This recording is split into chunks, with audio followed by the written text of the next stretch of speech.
welcome, or will Nigerians really accept this proposal, deregulation of this sector? All right, I have a wonderful guest with me that will be doing it together today on The Nation Today. I have with me Honorable Lateef Jayola, represents Ila constituency, and is a full expert as well. And we'll be talking about this issue on The Nation Today.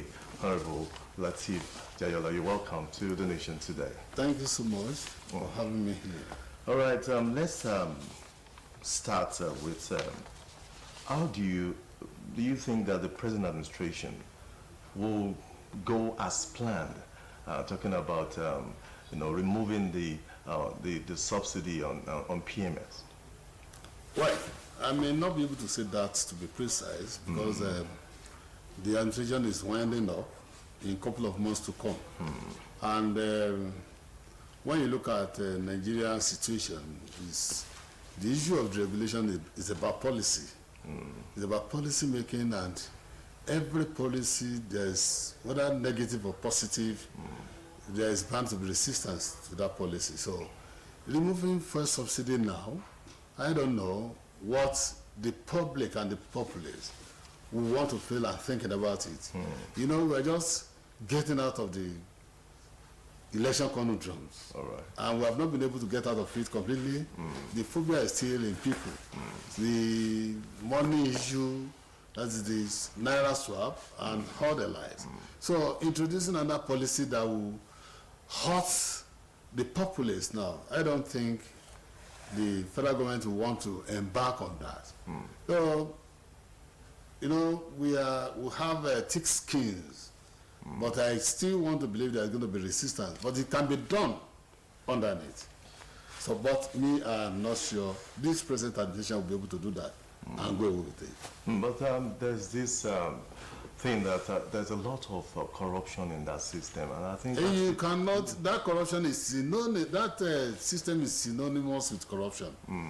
NNPC as a conglomerate, you cannot devoid the system of corruption. Just the way, no matter how smart you are, no matter how strict as an administrator, NNPC, the system, the inadequacies in that system, and the corruption, the level of corruption, is nothing to write home about. So, are you telling us that Buhari is playing politics with Nigeria concerning? How? You said there is probably it's probably impossible for him to do the complexities of Nigeria as a whole. I mean, I don't know what to think or feel about that. He might have said that in one of his statements to the world that he wants to embark on deregulation, he wants to embark on a full-fledged deregulation. But that was part of his campaign, even in the first administration. But why has he not been able to implement it now? That's my question. No, I should be asking you that. You are asking me? Oh, yes. That is to tell you the inconsistency in some of the policies we are embarking on in Nigeria. You understand? I am a politician and I know what is actually happening to some extent at the corridors of power. But it is not even the system per se, but the resistance to that, coupled with the fact that Nigeria, they have been talking of cashless policy for a very long time. As at the times, Nigerians were supposed to prepare for it. That okay, this policy can come at any time. Then it shouldn't meet us as a surprise. But as at the time they started introducing the policy, the system, look at the who's and cries in town. You understand what I'm saying? And so we are not yet out of that conundrum. That's exactly what I'm saying. So then the election palaver came in. You understand? And meted with inadequacies of petroleum products, especially the PMS you are talking about. When you are talking of deregulation, the only product that have been deregulated is in white. When you talk of white products, is just AGO. That is automotive gas oil. That is the diesel. Because you can go to any filling stations and buy at any rate. Nobody checks your system. Why do you get this? Why do you get that? How do you sell this? How do you sell that? Because the system is fully deregulated. So if peradventure PMS, premium motor spirit, is done that way too, I am sure there's going to be heavy resistance to that. So that's what I'm saying. Why do you say so? Because I was not about to ask you that if we can deregulate AGO, we can deregulate kerosene. We can deregulate. Why not PMS? Do I tell you one thing, that the consumptions of the PMS is relatively higher and it has no substitute? Same thing applies to gas. Same thing applies no, to wait. Gas. You can, if you want to cook, you have an option of either going by kerosene or going by gas, which is like 800 naira per liter. Or you can use coal pot, cooking gas. You must definitely have an alternative to that. HGO, I may decide not to buy a solar generator that will take me to get AGO at all time. Let me use the petrol engine generator. But you can't use that for a big farm. For a big farm, yes, of course, you can't use that for a big farm, but they look for, they alternate themselves with it. You understand what I'm saying? So that one is purely deregulated because but for PMS, there is no way it's not going to touch every part of the system. It's going to touch virtually every part of life. That is the PMS. Nobody talks about kerosene. Kerosene is more higher in prices than that of a PMS. Oh yes. But nobody makes noise about it again, and they are used to the system and they have an alternative.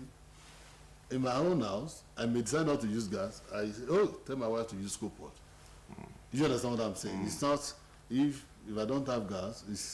What is important to me is to get food on my table. You understand what I'm saying? And you definitely but for the petrol, alternative. But for the petrol, no alternative to heat.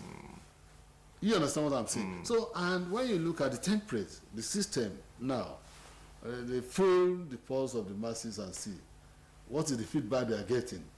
Is it an appropriate time for them to introduce this kind of a policy?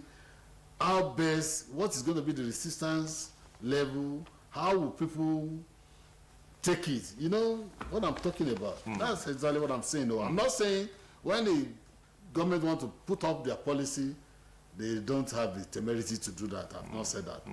They can do it anytime. But I'm not seeing it coming this way. In the last few couple of months to come. When they are talking about transitional committee now. Well, it happened during the cashless policy. The cashless policy you are talking about. In few months to the election, if I have to tell you that cashless policy has a lot of political undertone. You understand what I'm saying? But election has come and gone. Oh yes. You understand? But this the regulation of the thing. It's going to be a big burden for the incoming administration to have a way around it. But I think the president-elect even said they are going to do, if Buhari won't do it, he's going to do it. Yeah, let him start with that. Let him start his administration with that. But people resistance to that will be very minimal because they will see him as a fresher in the system. And maybe in the course of introducing deregulation, full-fledged deregulation, you understand what I'm saying? He might have gotten a way around it. Oh, let me tell you, we talked about corruption the other time. Oh yes. In the system, that system is rotten. We have 4 refineries in Nigeria that belongs to Nigeria as a country. 2 in Port Harcourt. The whole and the new refineries in Port Harcourt. We have 1 in Kaduna, then 1 in Warri. We have enough facilities to satisfy Nigeria.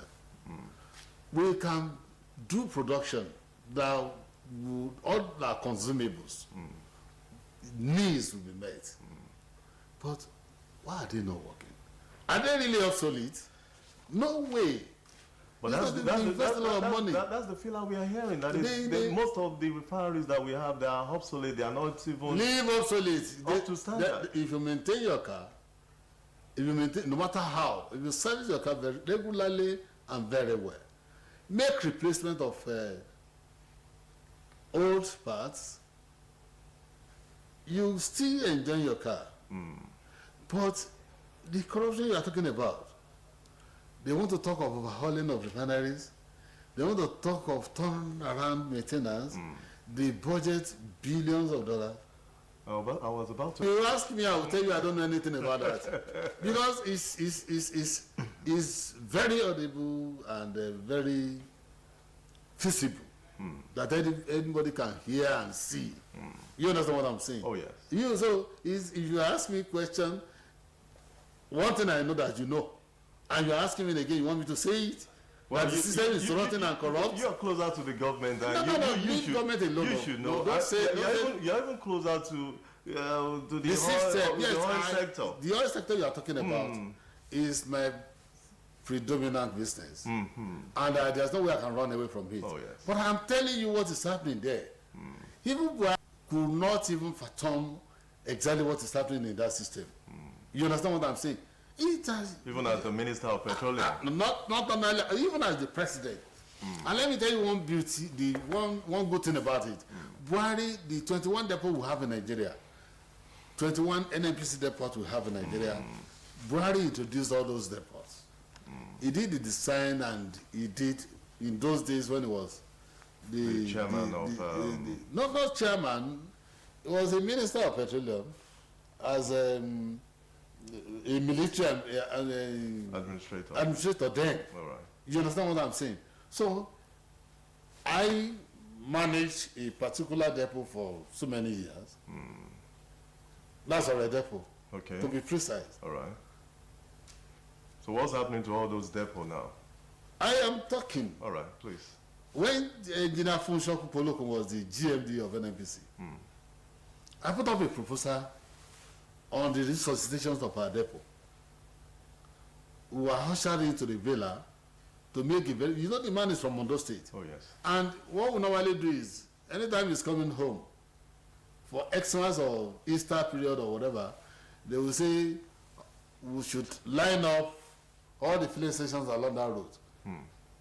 When we are sovereign, they never saw us. And I tell my marketers, look, don't mind NNPC policy. Let Engineer Funshoku Polokun understand our sovereignty. We are not getting fuel for these people along the road. No. They will beg me, I will say no. So many times I've been summoned to Abuja because of that. So do the right thing. So they will invite us to the villa. Engineer Funshoku Polokun, True Body Judge, and all the like. That was when they started thinking of what to do to our depot. Because what they expected is common in us. All right. We pretend as if we are okay while we are not okay. When the governor is going to a particular village, they start grading the road. What happened to that road before? They want him to have a free passage. So they want to tell NNPC that, okay, all things are well in Ondo State there. So Funshoku Polokun will be going, be seen left and right, fuel everywhere. I said, no way. Let him feel what we are feeling. So many times we go, have dinner with him, tell him our problems. Now what happened? They got this proposal. They discovered all the pipelines were obsolete. They needed to make a replacement of those pipelines. Who had to make the replacement? NNPC, they put up a contractor on site. They only do dissecting of the pipelines. But at that time, you didn't complain, did you? Me? Oh, yes. Trust me, I did. I'm coming. Okay. We have a tank farm that was loaded with bad fuel. Bad fuel. No, they now said they wanted to mix up with fresh ones. I said, mix up. What you told and what you promised us was that you are going to evacuate all this fuel to Warri Refinery. Same day they give us, I demanded to know what quantities of product have been given to our depot, and let me see how we can do distribution.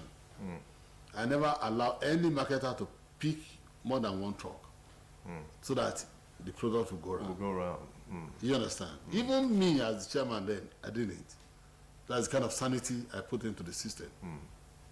Now, what am I to say? The day Obasanjo came to do recommissioning of the depot, pressmen were asking me. I told them, I said, I've not seen anything NPC is doing here. It was on a Thursday. They summoned me to Abuja on Monday that I'm not appreciative of what the government is doing for us. I said, what have they done? Instead of you to pack all this fuel away, so that we create haulage, we'll be able to receive massively. Then for 3-4 months, we'll continue loading without bothering you. Then you jettison that idea, put up the... When I got into Abuja, I told them, you cannot kill my mouth. You cannot kill my initiative. If I've said something, I have to say it. I'm not afraid of anyone except God. So it was all over the newspaper then that, okay, the NFBC spent billions of naira in resuscitating a depot, and the chairman claimed the depot has not been resuscitated, has not been done, has no product, not this, not that.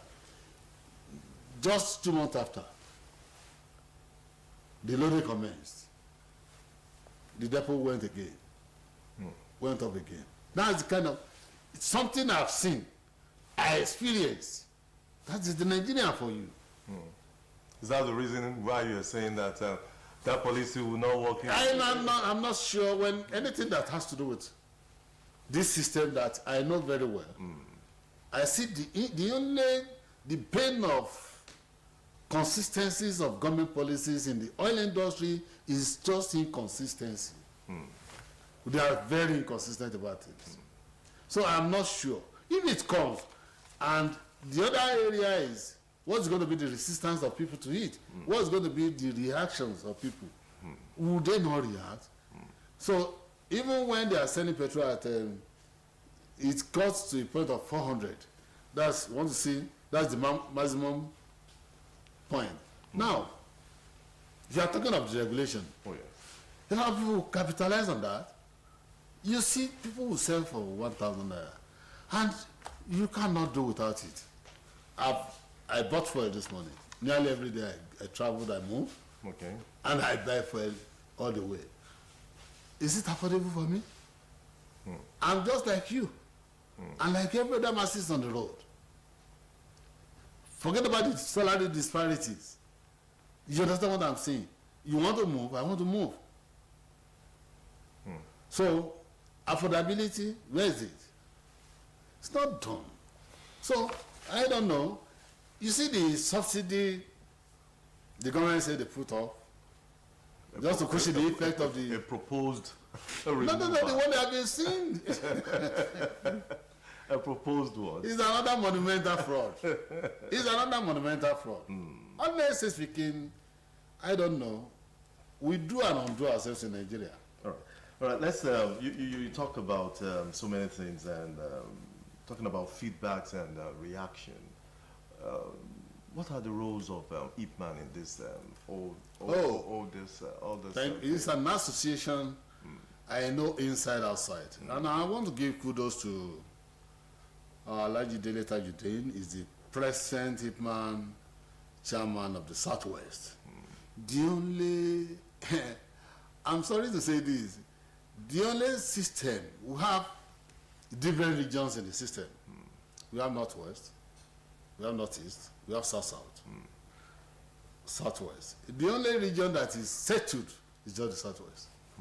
How do you mean? It's just because of the initiative. We have leadership crisis in IPMAN. So that crisis has eaten so much deep into the system. It's so cancerous that everybody wants to just come, make money and go. When they tell you they want to spend 3 years, 4 years, they don't leave the corridors of power. In IPMAN, that has been the problem we have been facing. So we have more than 4 different factions of IPMAN National. You understand? Oh, yes. So will IPMAN have any role to play?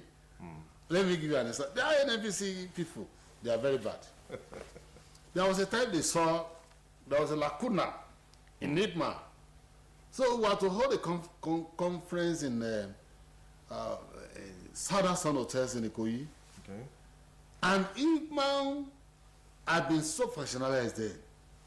NNPC, the management of NNPC, they took one wing of the Southern Sun Hotel for one of the group, another wing, and they created problem. We met, the second day we met ourselves in Zone 2, Onika.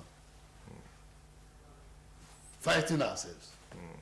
NMC, they are just looking at us and making their own money out of us, using our marketers to make money. I look at the whole system, I said, are we going to continue in this way?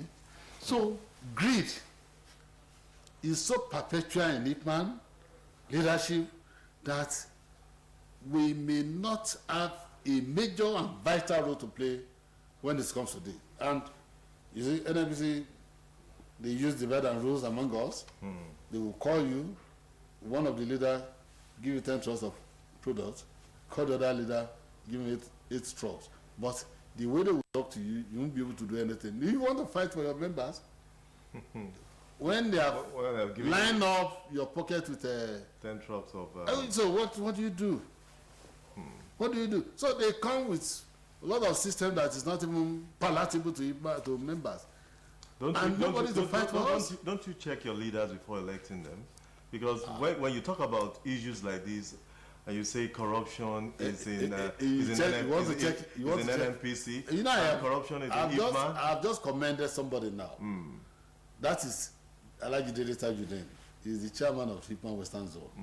So the Western Zone comprises of the depot in Lagos, Ibadan, or most leaders in the Shagam and the Lorne. So it coordinates properly. You understand? When they fight in the east, we tell them, don't come and inflict your unseriousness on us. When they fight in the north, northwest, north central, northeast, we will use to send it out to them that IPMAN Western Zone, we are unique in thinking and we are the leaders. And more importantly, we get most of the products from here. You understand? Even when they bring their ship down to Nigeria, it's bathed in Lagos. So that's how you see prolifications of depots in the whole of Lagos. And the man, the chairman, he coordinates very well. We don't fight here. we don't fight here. So, and what can a zone do out of 5 different zones? What can a zone do? You cannot do more than, because by the time you put up a kind of resistance to NNPC policy, the other zone is say no, that's what they want. And we don't have a very strong, we have a very weak leadership at the center of IPMAN. All right, you as IPMAN leader. Yeah. Yeah. You. There's this thing about most of you talk about CBN giving you providing forex. Forex. Yeah. There are categories of IPMAN. Let me tell you one thing. At our level, we don't deal with CBN. But MOMAN, those are the major marketers. Then DAPMAN, they are the private depot owner. Though they ostensibly join us as members too because they have their outlets sealed under IPMAN. You understand what I'm saying? But they have their own private depots as well. Take for instance, Bovas. Bovas is a member. You're going to pay for you're going to pay for mentioning names now. No, I'm just no. It's our mother now. All right. Do you know the woman was supposed to be our zonal chairman, the Western Zone, sometimes ago? But when you put up a rebellion on somebody and God wants to answer that person's, God will answer that person's prayer so well. So she's our mother. All right. She was one of those who elected me, made me the chairman of my depot. So I always adored her. So I can mention her name anytime.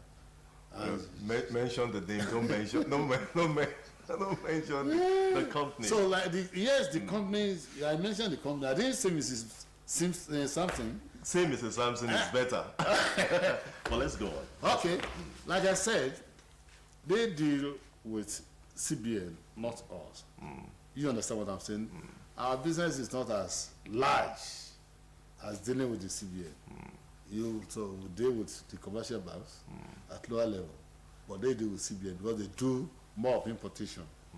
You understand what I'm saying? Yeah. And even those products that are importing into the country is being regulated by NNPC as well. There's volumes of products that is being allocated to them. You can't go beyond that volume. And I will tell you, it's still part of corruption. But the woman has the strength of satisfying, but when they say you can't go more than 10,000 metric tons in every quarter, so if NNPC has, it was okay, we have this, take this, just to join your supply. And because that's the only woman we see that is doing perfectly well in the system, doing more than Brilliantly well. more than any other DAPA member. All right, let's talk about Pengasan. Pengasan is a body. One of the things being laid down by Pengasan concerning this proposed deregulation of the oil sector, especially the PMS, is that all the refineries must work before they deregulate. Pengasan. Can that happen within the space of few months that President Buhari will leave? Without that condition, that's what I'm asking. Pengasan is a union within the system, It's a union within the system. It's a union from their NNPC staff. You understand what I'm saying? I know. They are NNPC staff. They are not our members. They take their salary from NNPC. You understand what I'm saying? And management of NNPC, they know how to deal with the union. Even though union do check their excesses at times. You understand what I'm saying? Don't be surprised that some people are trained to deal with the psychologies of most of these unions. The unions. You understand what I'm saying? So if Pengasan are if they are threatening, they have a way of checking them at their level. Pengasan cannot be as strong as Pengasan of nowadays cannot be as strong as Pengasans of Franco Kori of then. If Pengasan really want to fight, fighting within their system is always ineffective. But fighting outside their system is more than perfect. When they want to fight outside their system, say they want to have a face-off with the federal government, yes, that can be more effective. But fighting within their system, I'm not sure there's any reality in that. I'm not sure. If they tell them, because most of the meetings they be holding, management meeting, most of the times they will avail them of the situation of the situations of things. So they still reason along with them, with the management of the NNPC. Well, as long as they are still working, they will still reason. But now they are saying that if they want to remove are they not working again? If they are going to remove the subsidy, then they must overhaul this. I'm asking you, are they not working again? Well, I should be asking. I don't know the part of people really working for the refineries. Some of them are engineers. You understand what I'm saying? If they say the refineries are not working, they can ask them questions. You understand what I'm saying? Why are people not putting out this system in operation? And you are the same set of people that want to go and fight. No.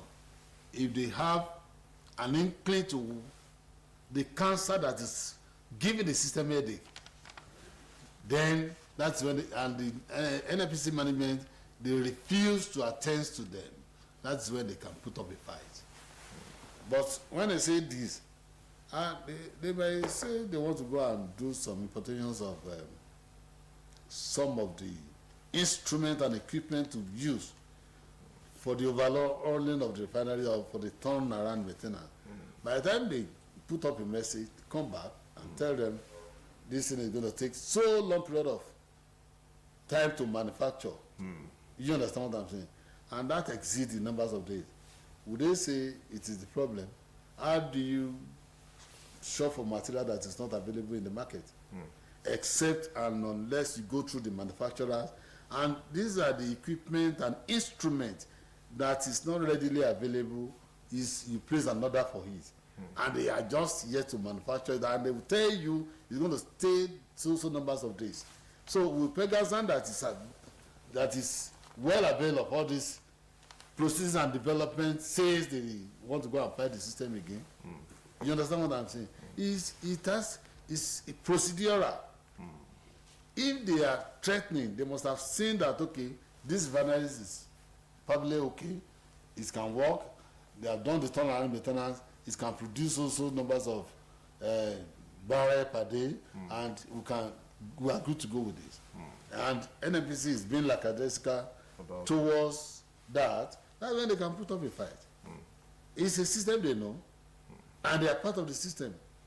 So when the system is not working perfectly well, it will be extremely difficult for the Pegasan to put up a fight. All right, let's look at the proposed, in quote, the proposed price for if the subsidy is removed. It's the 750 naira. How realistic is that? Nobody can propose for the regulated market. You can't put up a price. You can't even regulate it. If they have said it, they are deregulating. When the product is being deregulated, nobody will fix prices again. You can, but that's probably that would be the minimum for anybody to sell. Can it be minimum or maximum or whatever? Just like if you buy alcohol, you buy kerosene. Except there is cartel in the system. We are talking of minimum or ceiling. When there is no cartel, I may decide to put up my price at 100 naira. Depends on where my product is coming from. Are you sure they won't frustrate you?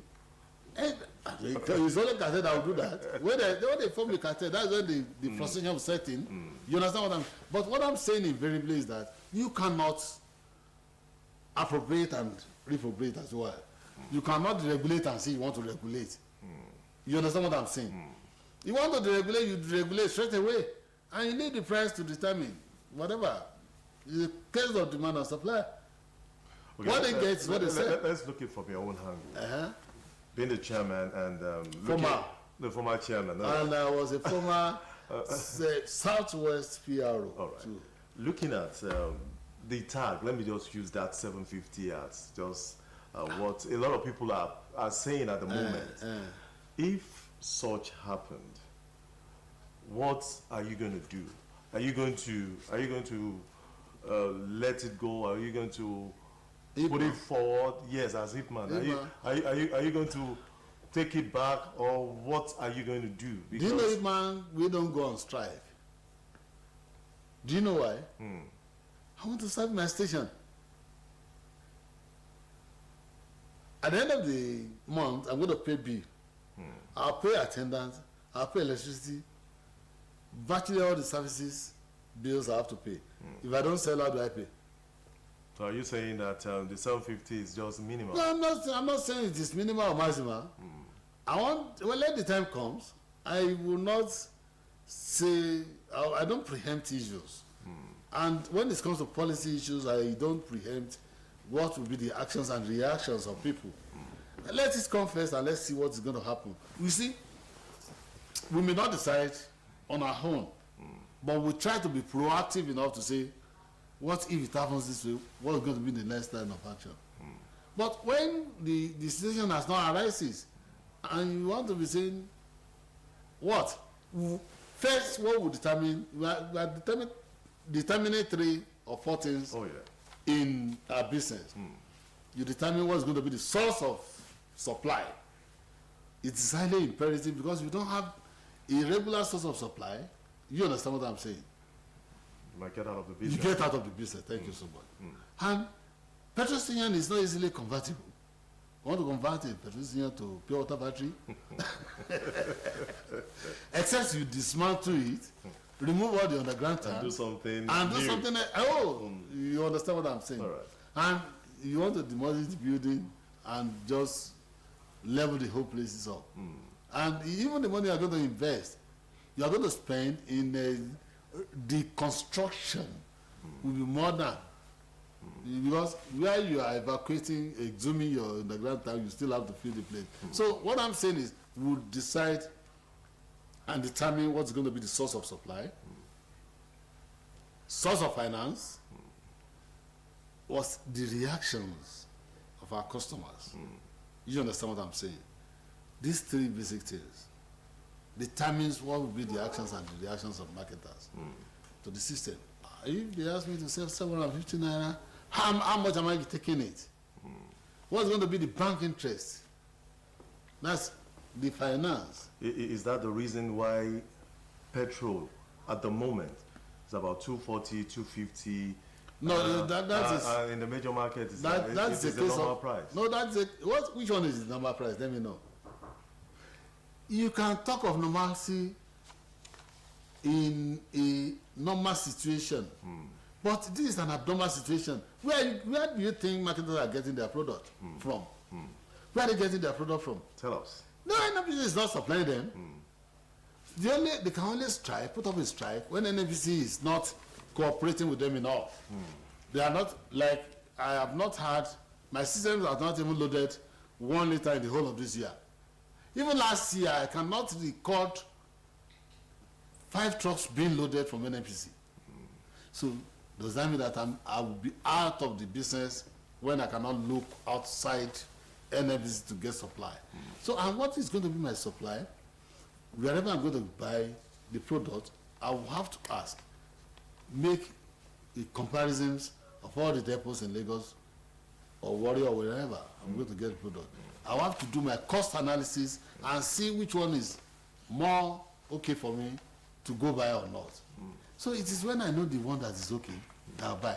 By the time I get to the station, the environment will determine what's going to be the price I'm going to sell. You understand what I'm saying? So if people are selling 250 and my landing cost is about 250, that means I'm going to sell at a loss. Except and unless I want to keep my product in the pit. You understand what I'm saying? Which is not even rational enough for an investor to do. You understand what I'm saying? So marketers, these three basic things, fundamental things, determines what is going to be the dispositions of marketers to the product, to the policy, and to, at times we don't look at the NNPC policy as anything, because how do we get the product? What do we sell? You understand what I'm saying? What's going to be the reactions of our customers? And how do we get source of finance to be able to buy this product and enjoy the risk? Because there's a lot of risk. Oh, yeah. All right, before I let you go, finally on the program this morning, what do you think should be the solution? Solution? Oh, yes.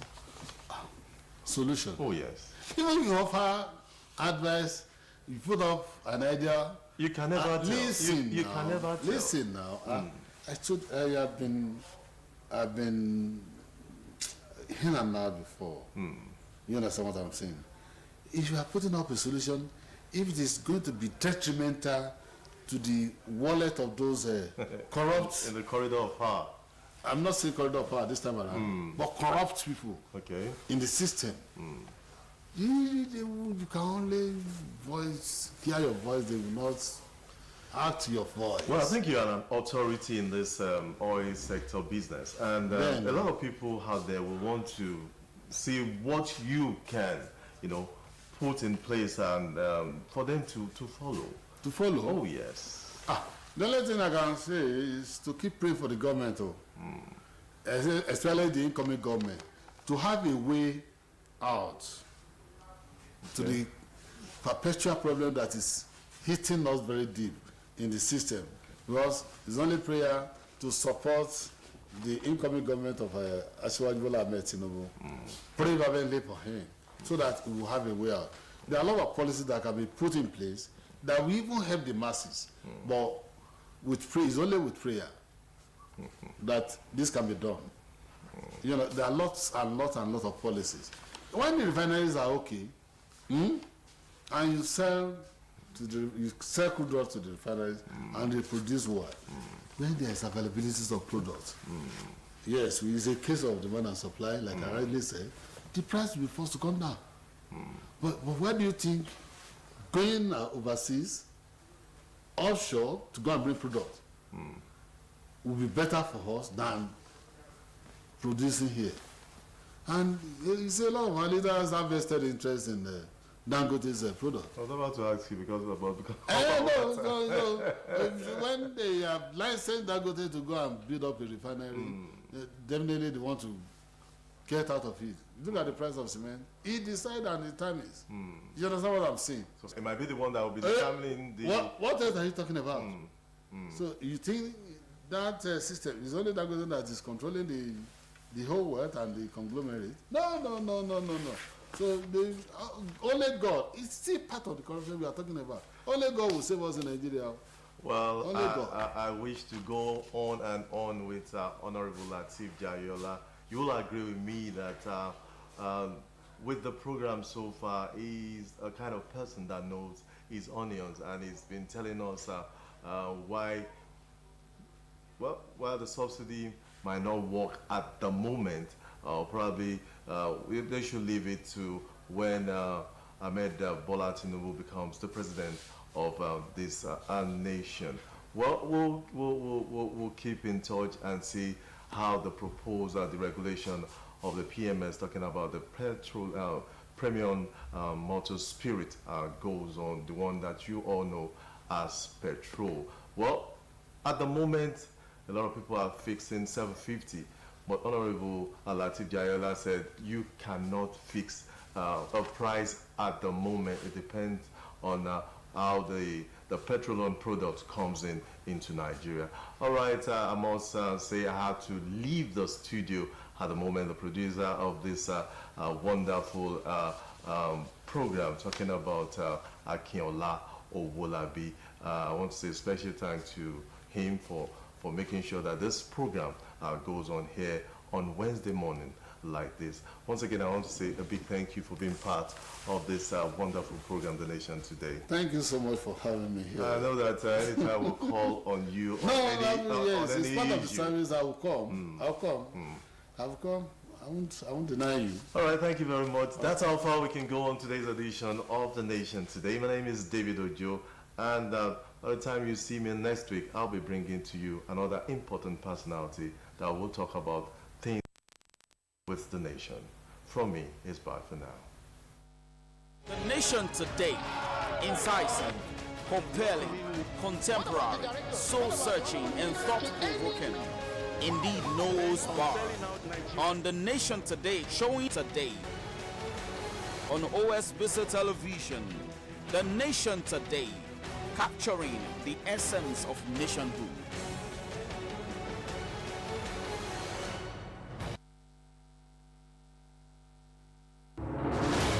The Nation Today, incisive, compelling, contemporary, soul-searching, and thought-provoking. Indeed, knows bar. On The Nation Today, showing today on Osbc television. The Nation Today, capturing the essence of nationhood.